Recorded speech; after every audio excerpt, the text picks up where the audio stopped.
2, 3. All right, ladies and gentlemen, sorry about that. We restarted this stream. So welcome to all of our people on YouTube and Facebook. We are here. My name is Michael Dean and Pooh. Sir, how are you? I'm doing good. I'm doing good. Should I continue or should we just go on? Yeah, so let me get the preacher go ahead. You said you were being delivered. Now I don't know where you're going with this, but I'm all ears. Go ahead. I've been delivered. I used to go with the motto "Hold your own nuts" when it came to other communities, the Latino, the Asian, LGBTQ to be specifically, when things were bad for them, when things occurred for them, whatever, anti-Latino, anti-trans.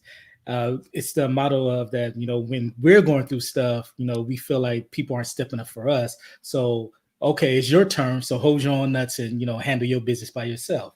Well, after the last 2 weeks, I can no longer abide by that motto anymore.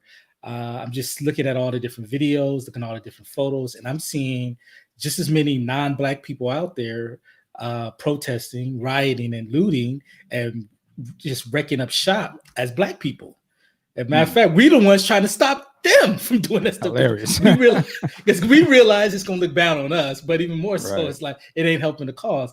And even more so, there was at where I work at, there's been a number of non-Black people that have reached out to me, a number of ex-coworkers, non-Black ex-coworkers, reaching out to me, asking how I'm doing, which, like I think I said on the show last week, I've never had anyone ask me that, Black or otherwise, before. And then a Latina person I used to work with, she I saw her put up a number of stuff, and just even before then she was going hard, and I'd be kind of like, okay, yeah, that's nice. But then when I saw it and she was saying we all need to come together and try to stop all this, because it's not just the Black people that are being oppressed, they're going to come after all of us. We're all under the system. And I just was like, damn. And then as she was talking, she was like, yeah. So I reached out to her and I told her, like, thank you for putting up this stuff. It means a lot. I hadn't seen this before, and maybe I've just been blind. I told her I used to go with the hold your own nuts, and no more. I'm like, I'm all in. Y'all got issues, I'm gonna ride for you just like y'all riding for us right now. And then she put up a video just talking about, like, yo, we need to all come together and, end all this. The Black people aren't the only ones suffering this. There's, and I'm not going to even nitpick on that, but, yeah, we've seen it. The Latinos in cages, the LGBTQ, they get hit with stuff. And it's like, we all need to come and end this bad system. And then she started talking about the interchange between us. Like, she said that I was talking to someone I've known for years, and he told me just by my actions, it made him say, you know what, let's be all in this together. So if I can touch one person, I feel like I can touch all. And I was like, damn, she's talking about me. And I started sharing it. And I was just like hearing her words. And mind you, she's like 15, 20 years younger than me. So this is like the next generation having this mentality, having this attitude of, hey, we're all being oppressed in some way. Let's band together and fight. Right now, we're fighting for Black Lives Matter. It could be another one. Let's not have another one. Let's get this shit right now. So are you on your All Lives Matter now? Hell no. I just fucking all lives matter when all the other stuff is burned. So yeah, I just wanted to put that out there, like maybe I was wrong to an extent. Maybe I was in my feelings. And I think, just seeing all of this stuff going down, all these people fighting, I'm like, yeah, I can't be, well, that's y'all problems. Call us when they get to the Black folk anymore. No, I feel you. I want to just go back to the part you brought up about, people checking in on, are you okay? Just wanted to reach out to you, and that I definitely have seen a lot of that, and I think the gesture of that is great, and I think it's for, whatever reason it took for this to finally happen. I think it's cool, but yeah, it's going to take boots on the ground. It's going to take people voting, a whole bunch of stuff for it to really get to it. I don't want it to just get lost in police brutality. I want, to me, you got to get to the root of it, systematic white supremacy, the racism that's going on in this country and places around the world. That's to me. So we can start to really wrestle with the idea of that. And then how do we start chipping away at that and changing people's mindsets? Because you can change the laws and all this type of stuff, but this is the battleground right here. We got to get people to realize, yo, this person is a human being and is just as much a human being as you, and vice versa. And so I feel like, I hope we're on that path, right? Like, we're starting to make headways. So it's very interesting to see. It seems we're at a pivotal time, at least my lifetime. Go ahead. The thing of it is like right now, I feel like it's organized, disorganized, in the sense that right now they know, go out, protest. If shit pop off, it pop off, so be it. But we're fighting back. But it's like, okay, now we need to go to that next step, because I feel like certain people aren't taking it seriously, and I don't think it will be taken seriously until they see the financial ramifications of all of that. Like some of the people are putting out, here are all the black businesses, and then you can be taking a step forward. Here are all, like, people circulated, like Wendy's and Taco Bell and Pizza Hut got canceled for a couple of days because someone put out, hey, they donate to the Trump administration. Wendy's had to go on and like bring the receipts. Nope, no, we don't. Here's our CEO. It's like we don't participate. Now they were slick with it and said we don't contribute to any presidential campaign because they're not trying to hurt the Trumpers' feelings. And I understand it's a business, but they went out there with the receipts saying no, we don't. None of our CEO never has. And then people were like still mad, like, okay, what about your board members? I'm like, okay, come on, now you're nitpicking the fuck out of this. You can't. I'm like, I work at EA, and I'm sure there are Republicans and Trump supporters working at EA. So you can't hold EA up to that because they employ people. So, well, I was going to ask you, did EA? EA doesn't put out Call of Duty, do they? No, is that Activision? We didn't. Okay. They put out something this week. I think you shared it first. They're donating $1 million. They're giving us opportunity to match all of our contributions, giving us time off to make any volunteering efforts. So I'm like, okay, that's cool. And they have been. Internally, I can't share a lot of the stuff. They've really been stepping up. I can tell you after, like whenever I leave, I can tell you some real stuff. How the black people kind of put a foot in there, so to speak. Hey, that's what sometimes you got to do. Yeah, and then when this popped off, they were like, "Oh shit!" And the thing of it is that because we have something called an ERG, Employee Resources Group, and we were having these conversations internally, and each one has to be sponsored by a C-suite, a chief executive officer. So that one, I think it was the financial officer, he's seeing all these conversations. And then the people were tagging all of the chief executives in there, like, no, you need to hear this. And they were like, so essentially it was like, okay, we need to do something because we cannot make our black employees feel like we're not supporting them, that we're just tone deaf, we're going to do business as usual. We were supposed to have EA Play this week. That shit got pushed back. The Sims was supposed to have a big launch announcement. They canceled that. Madden was supposed to have an announcement on Monday. The day before, like, no, we're not announcing that. What would be, and before we go on, let me salute, shout out Michael. Thank you for the donation. And man, we want to, what's your podcast? What you said you're going to start a podcast. We love to know what it is. And that's great that we can inspire other people to get out there and get on the mic. So we love that. But I was going to say, in terms of Madden, what would be cool if they did is if they had whatever that event they were going to do, but they had the Colin Kaepernick Madden player walk out on the field before the game start and get down on a knee. I'm just going to shut up because maybe they are going to do that. I don't know. I'm not saying a goddamn thing because I don't know who watching this move though, boy. I know some of them gamers heads will blow up. But that would be the shit, though. Just like it would. Because to me, I think at the end of the day, I'm not Andrew Wilson, who is the CEO. So at the end of the day, he's beholden to not only the chair, what they call it, the board of directors, but also the shareholders. But sometimes you can't just draw a line in the sand. This is where we at. Either you with us or get the fuck out. We don't need your money. But you probably can't say it because it's like you don't know how many. They be like, "Oh, okay." And the next thing you know, Madden does the lowest recorded numbers sales ever. Okay. But the thing is that you just like, okay, fine. We don't think that's racist, so we're cool. You don't want to. Racists don't want to give us our money. Oh well. I'm not saying that's what's happening. Not at all. I don't. That's above my pay grade in decision making. But I'm like, sometimes maybe they'll have you come on. They'll have your avatar come on the game, as we alluded in the last podcast, and you come out there and say, "Lean on me." They can start it off with an old Negro spiritual. Mad. Okay. In case you couldn't tell, I'm sipping on some libation right now. Mike has already finished his. Wow, thanks. Wow, the snitching. He on his Takashi. Mike's over there drinking too. Lord. I was gonna say, and we saw the NFL, right? Was it Roger Goodell?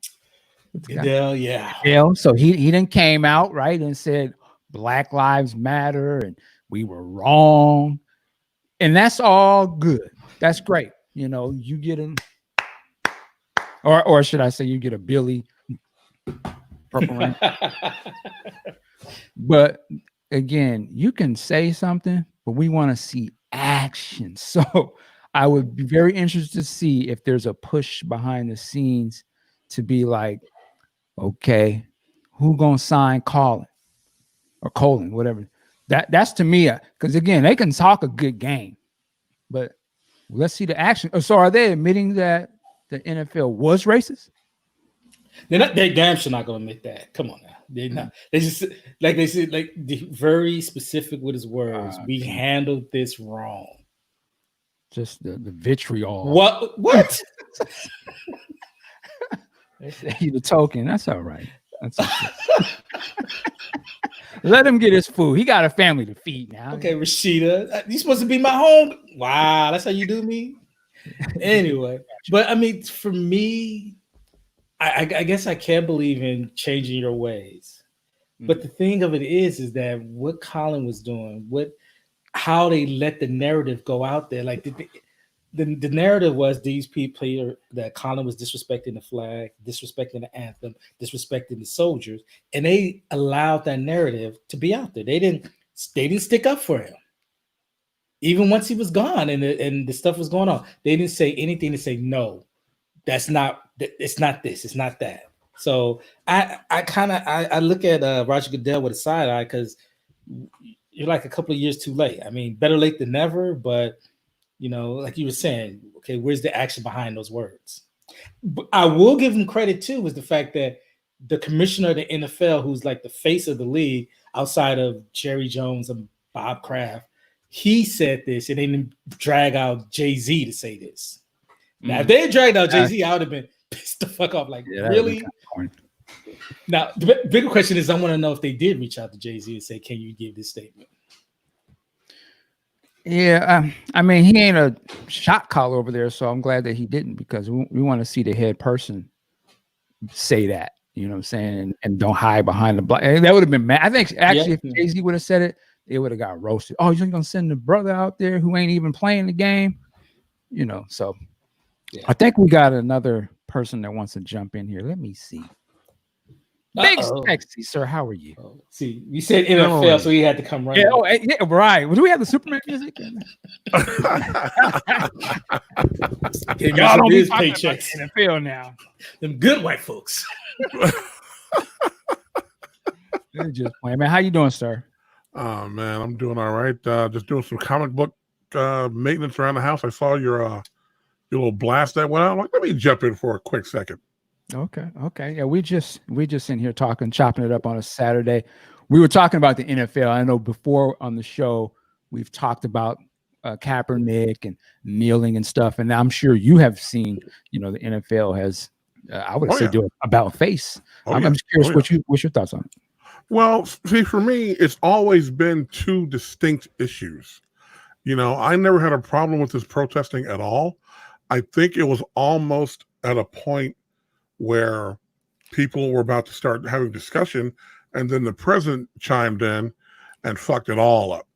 Then that just made it all go to hell. Now that Goodell has said, you know what, we were wrong. Okay, we were wrong here. That says a lot. I'm glad it happened, because from a protest standpoint, it sparked discussion that is like 100 years overdue. So this needed to happen. These talks need to happen.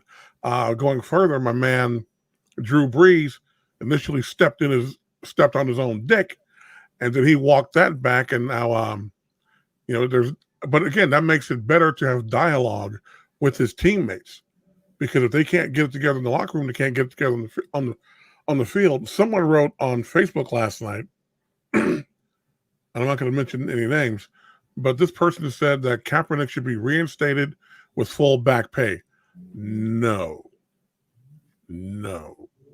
because on the other side of this issue, and Ant and I have gone round and round about this, his performance, that last year, yeah, he was not the guy. So I think that the Seahawks, of all people, because Pete Carroll said he deserves a chance. Okay, Pete, put your money where your mouth is. Give him a job, and let's see what he can do. Go from there. Yeah, I saw Pete Carroll mention that and come out in public, and I wonder if is that a signal that the Seahawks might be trying to look at him or something. Well, then let's go. Then go look at him. Don't be bullshitting about it. Go look at him. See what he can do. And the thing is, I see someone wrote that ask, can he even play anymore in this current situation of the NFL?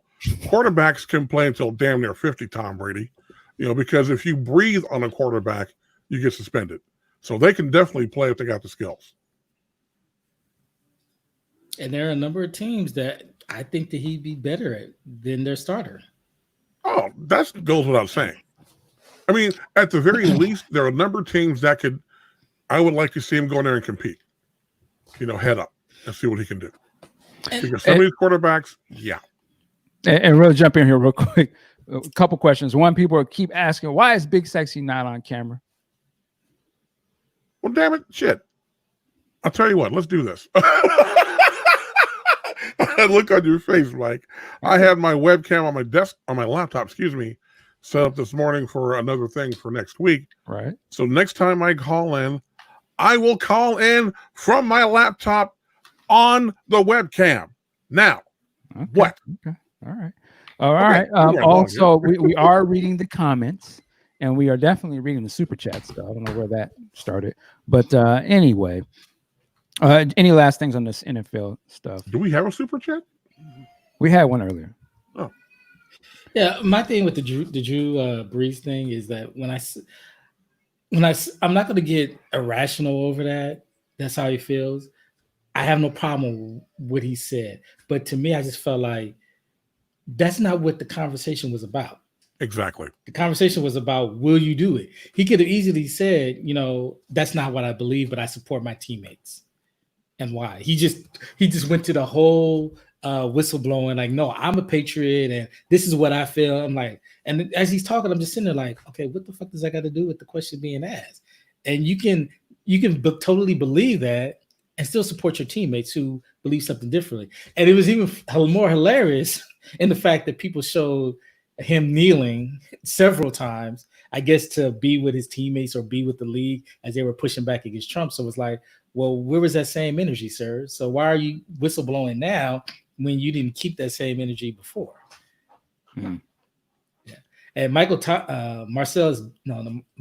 I think that was his name. Martellus Bennett. Yeah. Yeah, he got in his ass. Went in.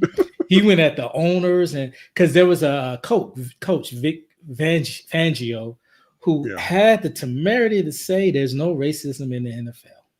He walked that back quick too. And it's just like, this is the same thing with Terry Crews. Just because you don't see it, don't mean it ain't occurring. Just because you don't see, hundreds upon thousands of players cannot be making up the same lie. It's just not possible. I think what it is, and especially with Fangio, I think what he's doing is trying to apply the locker room mentality to a situation that just you can't do that to. Because in the locker room, we all go together. There was an old PSA, God, from the late 70s. I don't know if you guys remember this. It was like 3 or 4 black guys in a dressing room or a locker room after a basketball game, talking about how they did well and blah, blah, blah. The white guy comes in. They're like, yeah, we did well. Then they just dog the white guy. And the white guy's like, I thought we were a team. And then one of the black guys said, you know what? He's right. We're a team out there, so we're a team in here. And that, and with the basketball team, you'll have 12 guys. So the football team, you got 53 guys, but the premise is the same. So for Fangio to say that, he's only looking at his locker room on the surface. He's not in the conversations during the card games or during the workouts and all that. He just doesn't know. So I'm not going to rip the guy for it, but he didn't know. And if we can get to that point as a society, I was talking to my friend who's a DA this morning. There are hundreds and thousands of cops and prosecutors who all feel the same way we do. This is not, a hard issue to see. You saw the video. This guy's got to fry, man. He's got to go. And it's taken too long to get to this discussion point. And it'd be real easy to say, I'm not going to be mad at you. Say that is not my experience, but I'm willing to hear other people's experience. Exactly. And I'm not going to invalidate what they're going through. It's not hard to say that. There should be a lot of publicity companies right now making a ton of money with crisis management. Right. People should be popping up their own agencies. Well, and I want to just continue this conversation and bring it a little relative to some of our audience members. And I want to ask this to all of my Prince fans out there and admirers and stuff.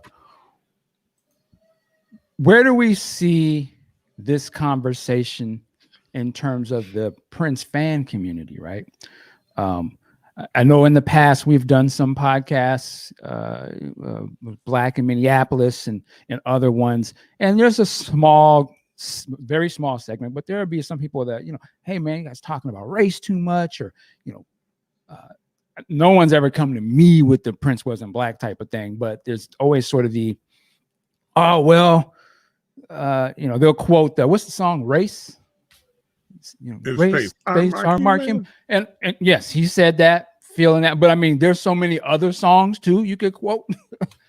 So I asked all this to say, like, where do we see this conversation in the Prince community? And I saw there was either a meme or something online. It was like, if you support Prince, then you support Black Lives Matter and things of that nature. So I'm curious because I see some people getting uncomfortable. And again, I've had people that hit me up, they don't want to post it on the public timeline on Facebook, but they'll hit me up behind the scenes and like, yo, what should I do? Or, is this the right thing? Or I never see race in you, Mike. And, and I understand where they're coming from, but I think it needs to be an open conversation, right? It's okay to be uncomfortable. It's okay to say you're not sure, or to say something that may be wrong, but to ask somebody to offer some correction or to at least listen. So I want to go with Big Sexy first. Like, what do you think about race in regards to the Prince fan community? Especially because this thing right now is happening, such a big thing. You can't escape it. You have to be able to talk about it. Well, the first thing I want to say is you mentioned conversations that have to happen, and they either need to be or they're going to be uncomfortable at times. And the best indicator of that was earlier this week. Now, I know they didn't get much done, but you had Rush Limbaugh on the Breakfast Club. Mm-hmm. Whoa. Just to have that dialogue. Now, I'm not saying, it came down to the nitty gritty, but just to have that dialogue and willingness on both sides. Look, let's talk this shit out, man. Let's work it out. Maybe I'm not seeing what you see. You're not seeing what I see. And that's great. Now, as far as the Prince community, I was in another setting this morning. I don't want to give anything away. But in addition to, especially lately, there being a lot of reclamation of Prince's blackness, there's a large group that is saying, and I'm going to try to tread very lightly here, that they are saying, Prince had a certain amount of queerness in him. I don't know. I wasn't there. Hey, don't look at me. That's what I'm seeing. So you see like groups all kind of splintering. on, well, he was this, he was that, he was this, he was that. The guy was a lot of different things. I don't think he was queer, but he was a lot of different things. And racially, you and me and Ant and a lot of us, black and white, have never thought, well, yeah, he's black, duh. I mean, I don't see what people come at him, well, he's not black. Yeah, he is. It reminds me of that scene in Do the Right Thing, where Mookie's talking to Pino at the jukebox. Who's your favorite singer? Right. Prince. Well, but Prince is your guy, but everybody else is a bunch of niggas. What's the story? Oh, that doesn't count with Prince. He's not black. He ain't. Not like the rest of them. Not like the rest of the rest of you mongrels. No. You know, and I understand where a lot of people are coming from, especially, you know, people in our community, people in our organization for that matter, you know, and they want that to be known that this is a part of it, a huge part of it. I have no problem with it, you know, because if it makes a person uncomfortable, then so be it. They need to realize, you know, Prince was a black man at the end of the day. He was a bunch of other things, talented musician, great writer, blah, blah, blah. He was a black man. And he took steps to be heard and took stances, not because it was popular, not because he was looking for the press, but because that was who he is, or who he was. The whole Baltimore thing, what was her name? Oh, Lord. The Marvel Collins School. He didn't want any press for that. He just went out there and did it, you know, and God bless the man. So if we, especially in our community, the Prince community, this should not be a sticking point. It can be a discussion point. It shouldn't be one where it starts to fracture this community, though, by any stretch. Yeah, I mean, it should be. I look at it as, you know, when people say, man, you guys sort of focus on race a lot. To me, I would say, well, look at all of these videos and things that have come out just even in the last 6 months. That's why, you know, for some people, they don't have to deal with that. That's just not, that's something that's on TV. They never had to deal with that. So why would I want to talk about it? For other fans, right, that's a reality. Like, yeah, that's always been happening to us. You just might be seeing it now, but it was always there. And to me, I can look at Prince and I can see, like, I can hear what he's talking about in the music. I understand the context of some of the lyrics that he's, you know, Dear Mr. Man, you know, Avalanche. We saw a couple other ones, Uncle Sam. So I understand where those lyrics are coming from. So it was never not a discussion. It's just, I think for a lot of people, they never had to deal with that personally. So it was just like, I'm just here because it's funky, or I'm here because he's great, which is great. But you can't like separate the two, in my opinion. Like, it was always a part of the conversation. He may not have been super obvious at times about it, but it was always there. I mean, you can go back to Controversy. Go back to his earlier experiences being booed from the Rolling Stones stage, you know, what that was about.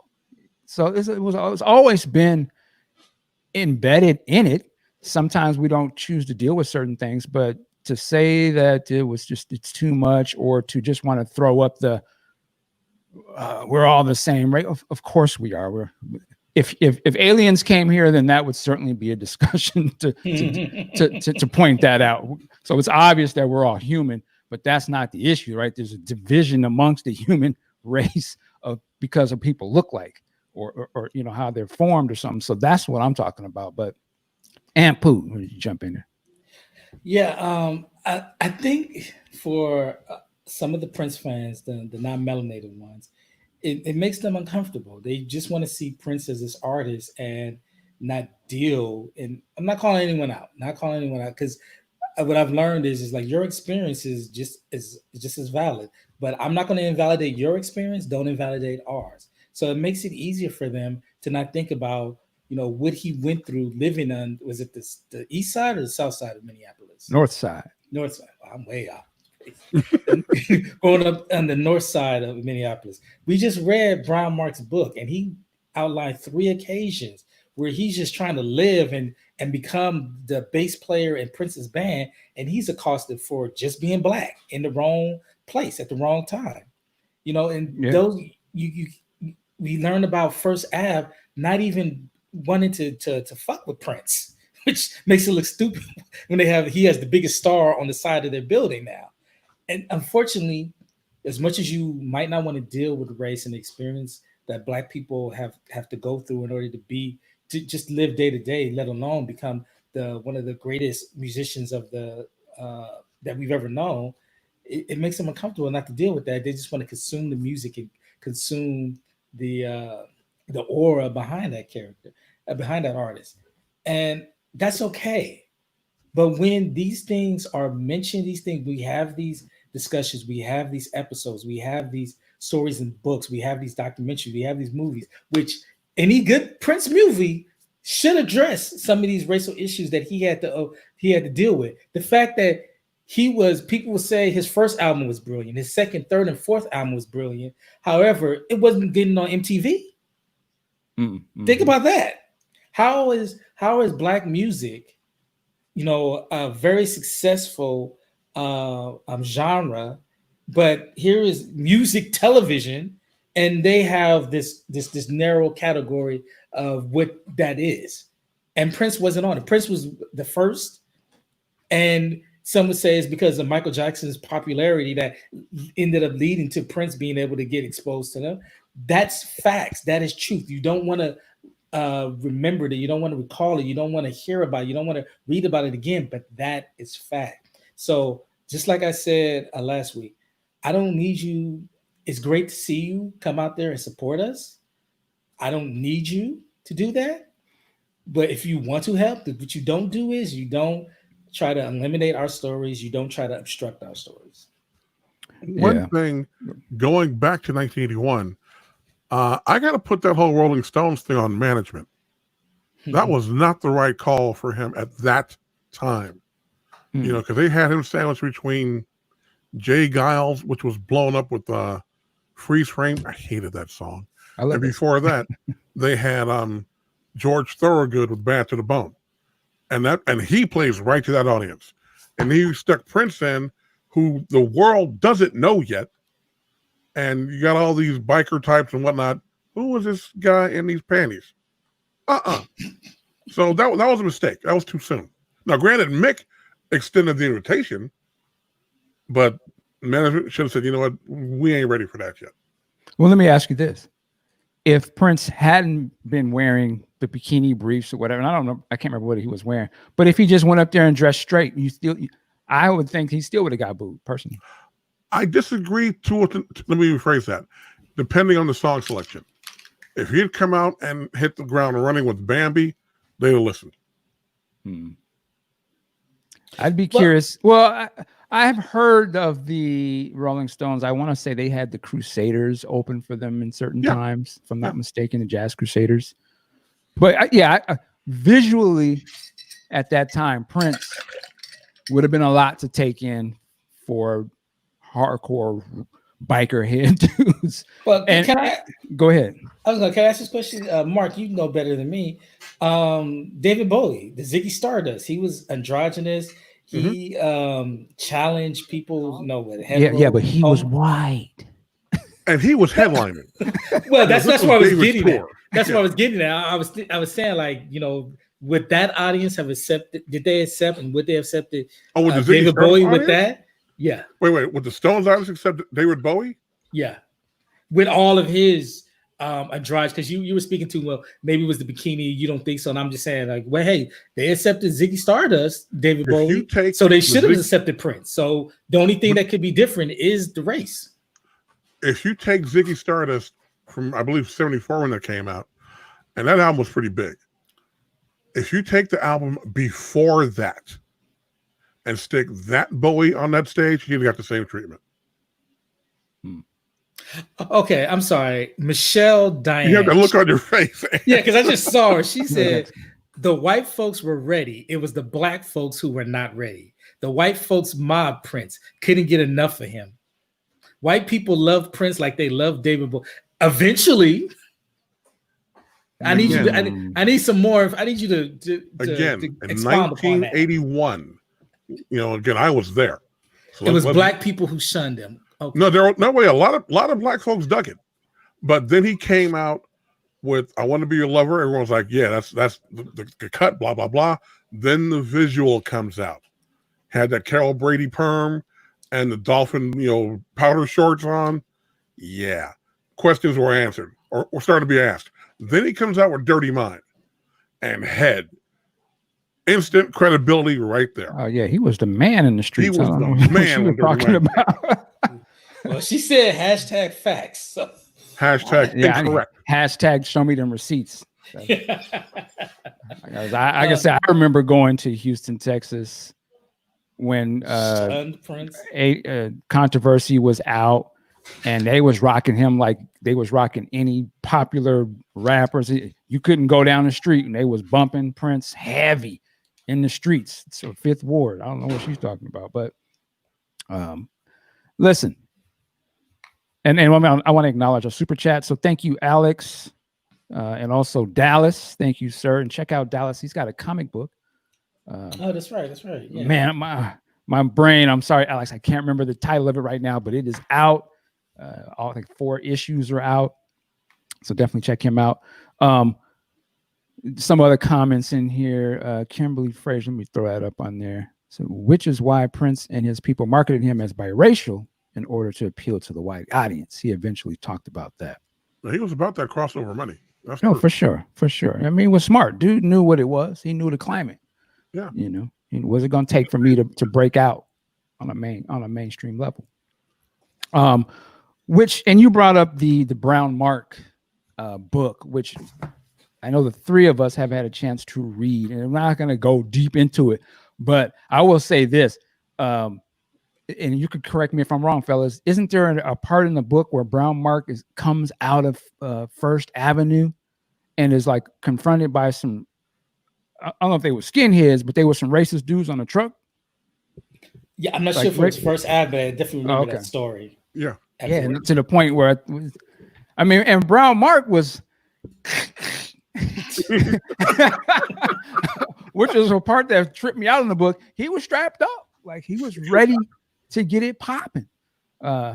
So yeah, and we'll get into that book. I want to talk about this other book too. I know we're all over the place.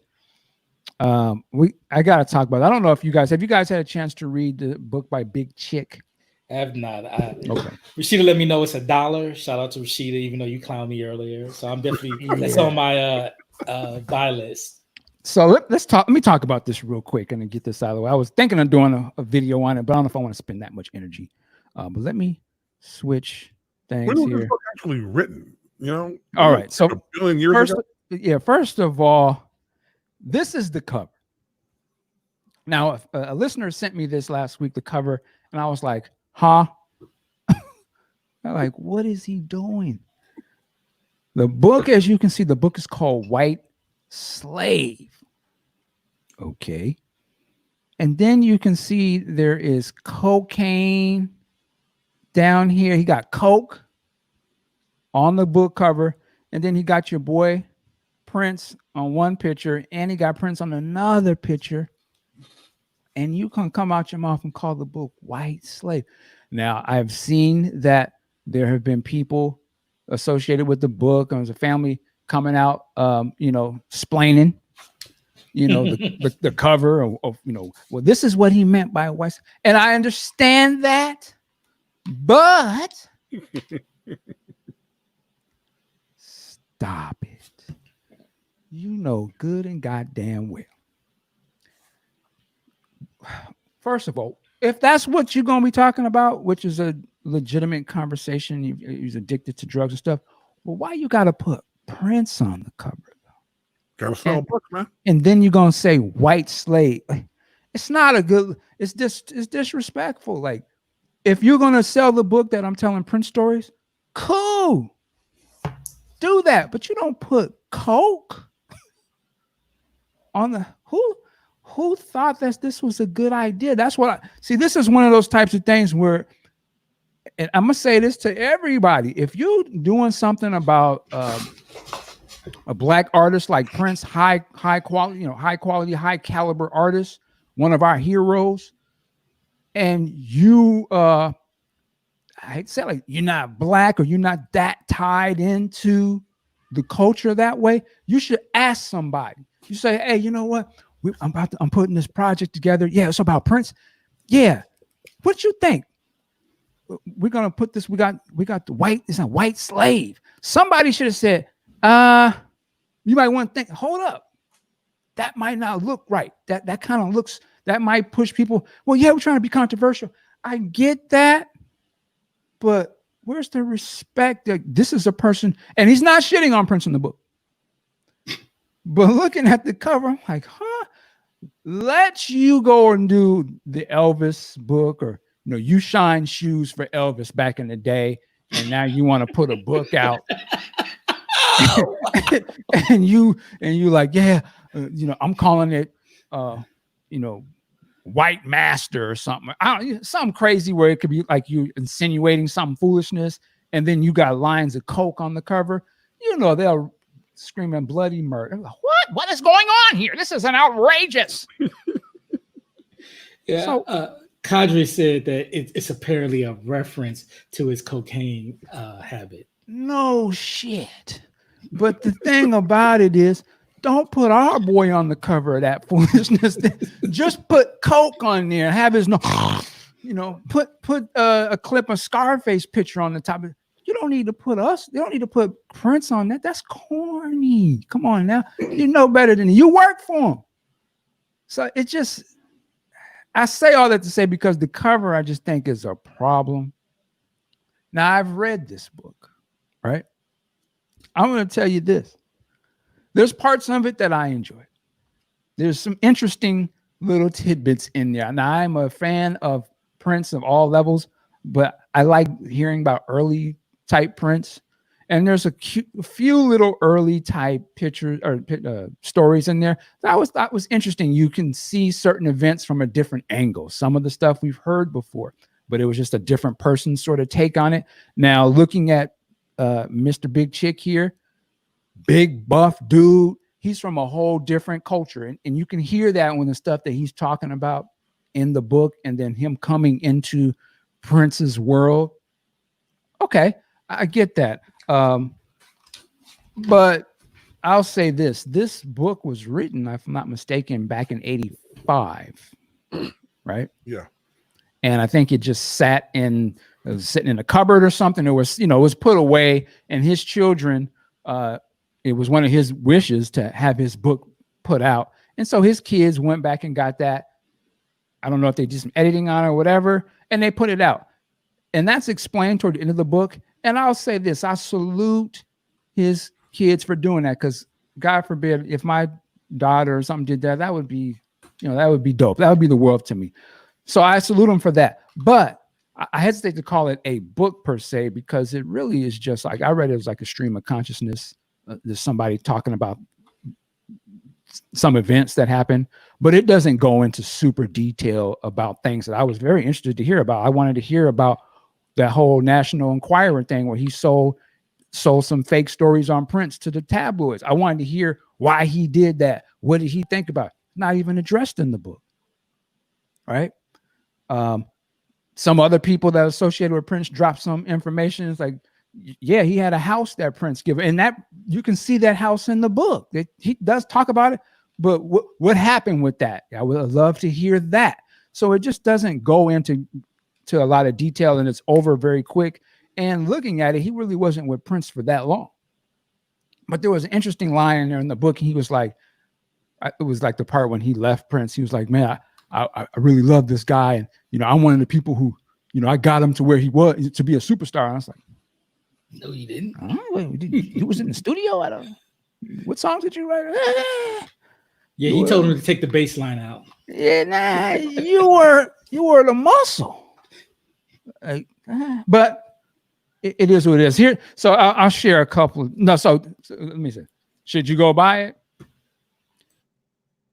If you are a super hardcore fan and you just suck up everything that's Prince, like I can be at times, I bought this book. It was only $4. It was about worth $4. I read it. I read it in a couple hours. I skipped a lot. the little tidbits. It was, it was okay. But for it to call it a book that you must read, I'm gonna have to keep it a buck. No. My rating system, we had the Marlins, I would give it 1.5, maybe 2 Marlins out of 5. So, tread with caution. I think they should redo the cover, though, the book. That's my opinion. It just don't look right. They don't have to take the book down, but you could change that cover up. Get off of that white slave, or just put the Coke on the cover. You don't need to put Prince on there. But you don't need to do that. A couple things I thought was interesting. We'll move on. They talk about vanity in this book. And when she is first introduced in the story, she's not called Vanity, and she's not called Denise either. There's a name that he uses, not a derogatory, name Patty. But the way this Patty person comes in the book, and it was essentially the way he describes it. Prince saw this girl when he was on stage, and he's like, "Yo, chick, go holler at old girl. I want to meet her." Whoop-de-whoop. Eventually, he does meet her, and then she just kind of starts showing up a lot. As I'm reading it, I'm like, okay, I see this chick. She getting it in. Prince is feeling her. Obviously, he's bringing her in, and just like Prince told me to go take her home, and he didn't want her to come to Minneapolis. So, and then one day when I was at his house in Minneapolis, she opened the door. She was in the house. I was like, okay, Patty, hey. She's doing her thing. And I was reading, and I was like, man, I know she had to be looking back at Prince and like kicking herself because something must have happened because she's not around no more.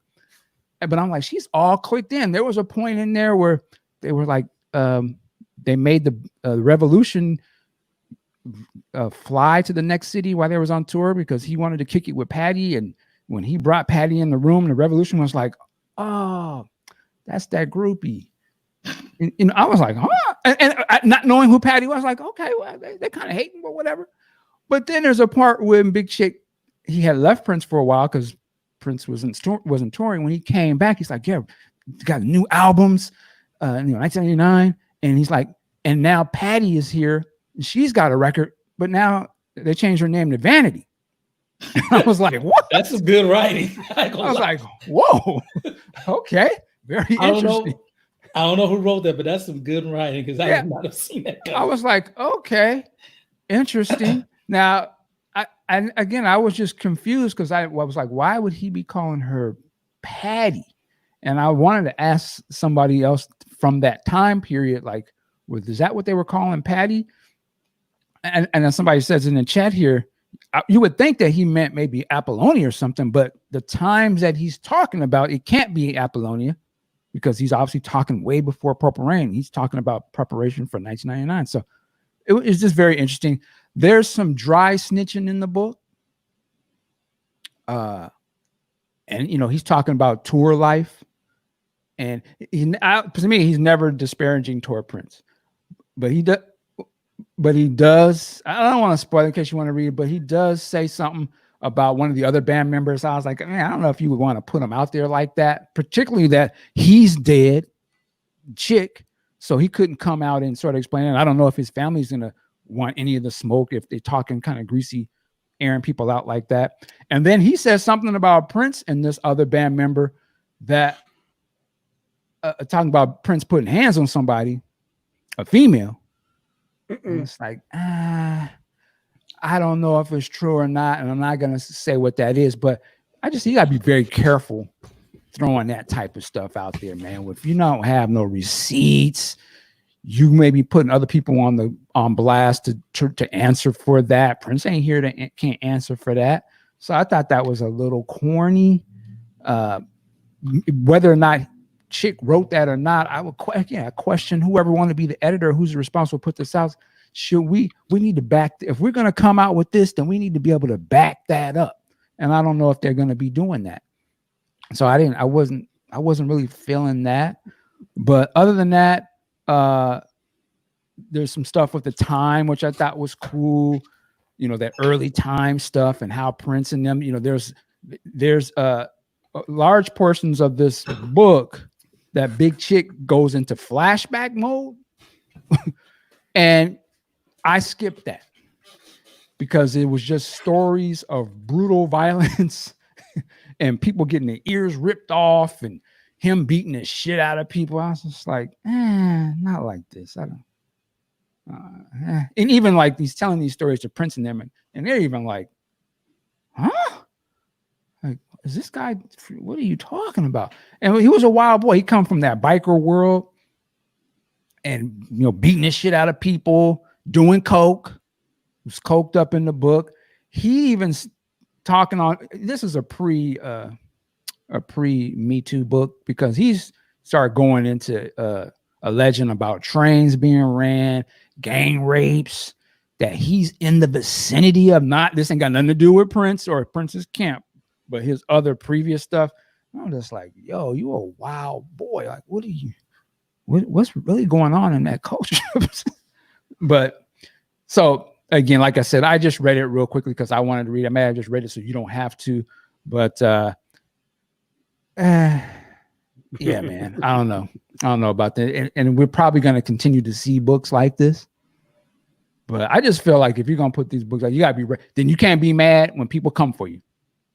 That's all I'm saying. Like, if you can put it out, then you can deal with the smoke and deal with people wanting to pull your card and question you. That's not, it's not a disparaging thing, but if you're going to speak it, then stand on it. But he ain't here to stand on it. So I don't know, but anyway, I want to take that cover off my screen. I'm sorry about that. I didn't mean to leave it. But shit is foolishness. Yeah. Deborah, it said the drugs got him saying the wrong name. He was straight out back then, man. He was a trip. And it's there was, what was a funny part in this? Because he kind of goes into the relationship with Prince in the time a little bit and sort of the rivalry, but it's presented not so much as a rivalry, but it's just kind of competition type of thing. Like, there was a part where they go to a truck stop. Prince was hungry and they're on the tour bus, and Prince is like, I gotta eat. So they pull off into some diner or something, and it's just full of like truckers, good old boys, and Prince 100% dressed wild, doing his thing, and they looking at him like, who is this? They're going in on him. And Big Chick is there like, oh, is that your boy? Is that your boyfriend or something? They're clowning to the point when Prince and them, it was kind of funny. But Prince and them left, right? And they get back on the highway, and like the buses, the Time bus and the Prince bus, they kind of get in, and Morris is hanging out the window. Yeah, Prince. And they're like, you guys are hungry? Yeah, go down to that spot we just came from. Oh, they got good food. Yeah. And tell them that you with us. and they go there. And then like when they see Prince later, you ain't shit, Prince. And it was funny. So stuff like that was funny. I was like, that's kind of funny. Little things like that. There was also a part where he kind of talks about the whole Prince riding on his back type of thing, or carrying Prince. And he was saying like they would be at a club or they'd be at the show or something, and Prince would get to, and he was talking about, he's like, it was before a Time show or something, and Morris came up to Prince and said, man, we about to do our thing tonight, but please, Prince, don't upstage us, don't go out in the audience, man, like let us do our thing. He's like, all right, Morris. Of course. And then he was like, Chick, let's go sit out in the audience. This nigga. But then he's out there chilling, and I guess he had a little bit to drink. So Chick says, and Prince is like, can you pick me up? Because I'll be stumbling. And so he describes her, he picks him up, and his feet are dangling and knocking people's drinks over. I just thought that was funny. I was like, I could see that would be hilarious. And it's like, is he okay? He's like, yeah, he's fine. But anyway, that's enough of that. But yeah, man, we can't support the white slavery cover. That's just not popping, man, at all. But anyway, where are we at with things? Yeah, we keep going. So what else do we got on the docket here that we want to talk about as I catch up with some of these comments? I don't know if you want to talk about Candace Owens or if you want to talk about these. I don't know. Why give her so much energy? I don't understand. Like, to me, it's interesting why her opinion matters so much to people. Like, This is a nobody, man. Like I don't. She She talks certainly crazy. gets one of us who isn't here wound up pretty good. Yeah, I mean, people talk stupid. I just ignore this. I'm like, okay, this. I don't even. I can't give her my attention because that sounds ridiculous. It's dumb talk. I'm not going to elevate dummies to a Trolling, degree. just To a trolling. degree. Twice. Okay, well, something I had been wanting to talk about was related to coronavirus. Anybody remember coronavirus? No Hey, shit. man. I know, right? I guess they threw that out the window. Like, So, I heard somebody said they were saying like, so now that the restaurants can't open, but they're not stopping people from being out protesting. So they were thinking a restaurant should just announce that they're going to have a protest there. get some of this food while you Yeah, like, well, we're not open, but we're having a rally here. So, But yeah, it started MLB. They're supposed to be starting their season in the next couple months, and this pitcher Blake Snell, I think he was on Twitch, and somebody was asking him about this. He's like, "Man, we already got to take a prorated money, meaning they're going to play less games, so they're only going to get paid for this shortened season." But then MLB came back saying we're going to do a 50-50 revenue split, and now even though you're going to make less money, now we only want to pay you 25%. We're going to pay you 25% less on top of that. And Blake Snell was like, "Man, fuck that. You want me to go risk getting affected, and I'm already not going to get all my money. Now you're going to dock me 25% more?" He was like, "F that." And for some reason, I don't get it, but all of these average working people are siding with the owners, saying that these entitled rich players got some nerves talking about they ain't gonna play for millions of dollars less than what they were supposed to. And I'm just really not getting it. And I keep putting this question out there. How many of y'all are going back to your job at a risk of infection for 25% less pay? And everybody always ducks that question. It always goes back to, well, they're making millions of dollars. They got it. Their job ain't mine. Like, I get it. But to them, getting $10 million this year is like us getting our $50, $60, $100,000 to them. They could probably be, I don't need to play it. I'm good. I got money in the bank. And I just don't get it. Like, for me, I totally see it. They are putting themselves at a risk of infection, and you want to pay them less money. So yeah, I'm with him. Like, nah, don't take that. The owners aren't taking less money. Why should the players? Yeah, I mean, we don't know their expenses. So when people get to talking about other people's pocketbooks, like, how do you know? How do you know what their bills are? Look. Yep. And this never should have been done publicly. This should have been done behind closed doors, because you don't see, or NFL, you don't see NBA doing this. All they're talking about is getting back on the field, getting on the court, and getting it going on. You don't have players breaking ranks. I need to get paid. No. This conversation should be behind closed doors.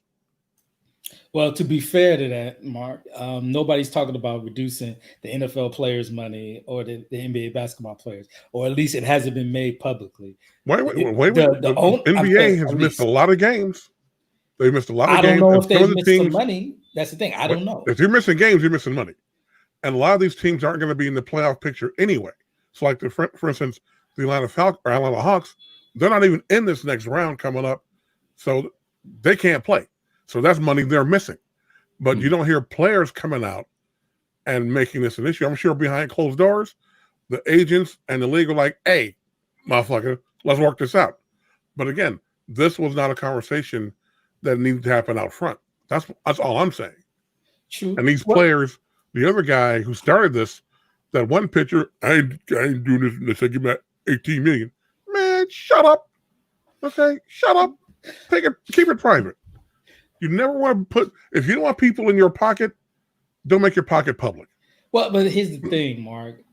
MLB has made it public about prorating their salary for the year. We're going to make a 50-50 revenue split, and you're going to take 25%. So they've put that out there publicly, or someone has leaked it to the press. I don't know, but it became public knowledge. So if he's getting, because actually it was a question being asked, how do you feel about this? And he responded. So if he's getting asked that, he wants to say, yeah, I'm not comfortable with this. We have potential coronavirus infection, and I got to take less money so the owners can keep getting their money. come on, man. As someone who keeps talking about, I'm gonna put you on blast. As someone who keeps talking about how the artists are being taken advantage of the label, I would think you would be on their side. Wait, whoa. Get at 'em. Whoa. First of all, again, when you have players, and it's not even about what they make, but when you got these guys taking these types of terms publicly and then being bold about it, that's not going to help anything. Okay, that's not going to help anything. What should have happened is someone goes to their union and said, look, what are we doing here? Oh, well, we're going to start playing. Really? We need to get paid. Let's work this shit out. You know, it's like all the gangster movies we all see. We work the shit out like gentlemen and get it handled. But this guy didn't want to do that. Okay, we're gonna have to agree to disagree, Mark. And I'm disappointed in you. I'm glad you said that, because let me make a little PSA out here for people. Ant and I disagree on a lot of things, but we keep it respectful, and it never degenerates into things I'm not going to say here. Well, I'll be honest. Need to follow that. I'll be honest, nigga. You from Oakland, so.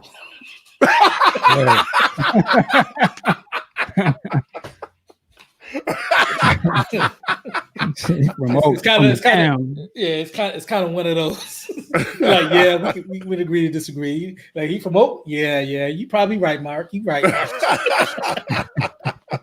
No, I'm just playing. I feel it, but respect for that. We get that from being, all in the videos, dancing. Come to the Discord chat. Man. Somebody brought up, and I don't think we've discussed it yet, the alleged announcement of Sign of the Times Deluxe. Yes. Yeah, man. Yes. I'm ready for that, baby. Like, I'm not even spending much dollars on this one. Now, there was a track list that came out, which was fake, but I can tell you pretty good authority that project, though, is very much real. Like that breakdown of that, what we saw, is the real deal. I will say that much. Yeah, I can't wait for that. That's going to be exciting, man. I'll be honest, I'm super hella shocked at the fact that we're getting that release. I understand. Clown me all you want. I'm just saying, as we've seen with a lot of the releases that are catering more towards that Purple Rain era, I was shocked with 1999. So they put the work on 1999 too. Right. Yeah.